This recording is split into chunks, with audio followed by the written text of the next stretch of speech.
देश में 8वें वेतन आयोग को लेकर केंद्रीय कर्मचारियों के बीच चर्चा तेज हो गई है। आयोग के गठन के बाद से ही कर्मचारियों को उम्मीद है कि इस बार सैलरी, पेंशन और भत्तों में बड़ा बदलाव देखने को मिल सकता है। इस बीच देश के बड़े ट्रेड यूनियन संगठनों में से एक all India trade union Congress यानी AITUC ने वेतन आयोग के सामने 12 अहम मांगे रख दी है। यूनियन ने आयोग की अध्यक्ष जस्टिस रंजना देसाई को पत्र लिखकर कर्मचारियों के हितों से जुड़े बड़े सुझाव दिए हैं। इनमें फिटमेंट फैक्टर बढ़ाने से लेकर ओल्ड पेंशन स्कीम की बहाली और सालाना इंक्रीमेंट बढ़ाने जैसी मांगे शामिल हैं। कर्मचारियों का मानना है कि अगर इन मांगों को स्वीकार किया जाता है तो लाखों सरकारी कर्मचारी और पेंशनर्स को बड़ा फायदा मिल सकता है। AITCU की सबसे बड़ी मांग फिटमेंट फैक्टर को लेकर है।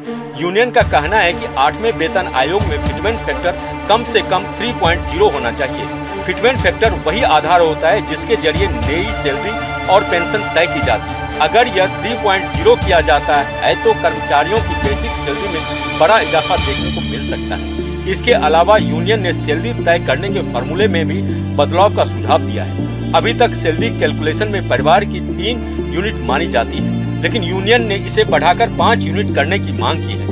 यानी पति पत्नी और 2 बच्चों के साथ साथ माता पिता को भी इस फॉर्मूले में शामिल करने का प्रस्ताव रखा गया है। यूनियन का तर्क है कि मौजूदा आर्थिक हालात में परिवार का खर्च पहले से बढ़ चुका है, इसलिए सैलरी तय करने का तरीका भी बदला जाना चाहिए। ट्रेड यूनियन ने सालाना इंक्रीमेंट बढ़ाने की मांग भी उठाई है। फिलहाल 7वें वेतन आयोग के तहत कर्मचारियों को हर साल 3% का इंक्रीमेंट मिलता है। AITUC का कहना है कि इसे बढ़ाकर कम से कम 6% किया जाए। इसके साथ ही यूनियन ने पेंशन से जुड़े नियमों में भी बदलाव का प्रस्ताव दिया है। यूनियन ने नेशनल पेंशन सिस्टम और यूनिफाइड पेंशन स्कीम को खत्म कर ओल्ड पेंशन स्कीम को फिर से लागू करने की मांग की है। उनका कहना है कि पेंशन कर्मचारियों की डिफर्ड सैलरी होती है और इसे सुरक्षित करना जरूरी है। साथ ही यह सुझाव भी दिया गया है कि हर 5 साल में पेंशन में कम से कम 5% की बढ़ोतरी होनी चाहिए। AITUC ने प्रमोशन और सेवा शर्तों को लेकर भी कई सुझाव दिए हैं। कर्मचारी का कहना है कि 30 साल की सरकारी नौकरी में कर्मचारी को कम से कम 5 प्रमोशन मिलने चाहिए ताकि अरियर में ठहराव न आए। इसके अलावा पेंशन कम्यूटेशन की बहाली अवधि को भी कम करने की मांग की गई है। अभी यह अवधि 15 साल है, जिसे घटाकर 11 से 12 साल करने का प्रस्ताव है।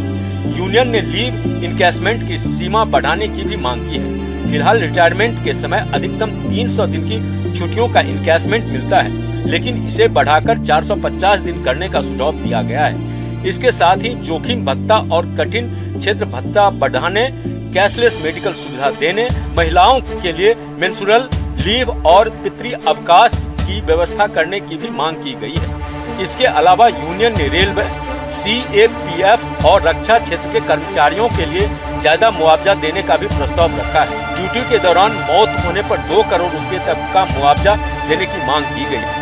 यूनियन ने अग्निवीर योजना पर भी सवाल उठाए हैं और अस्थायी भर्ती व्यवस्था जारी रखने की बात कही है। साथ ही केंद्रीय सरकार की कर्मचारियों में कॉन्ट्रैक्ट जॉब, आउटसोर्सिंग और लेटरल एंट्री को खत्म करने की मांग की गई है। यूनियन का कहना है कि करीब 15 लाख खाली पदों को नियमित भर्ती से भरा जाना चाहिए। इसके अलावा बोनस की सीमा हटाने और सैलरी स्ट्रक्चर में समानता लाने का सुझाव भी दिया गया है। अगर इन मांगों पर गंभीरता से विचार किया जाता है तो आने वाले समय में सरकारी कर्मचारियों की सैलरी और सुविधाओं में बड़ा बदलाव देखने को मिल सकता है।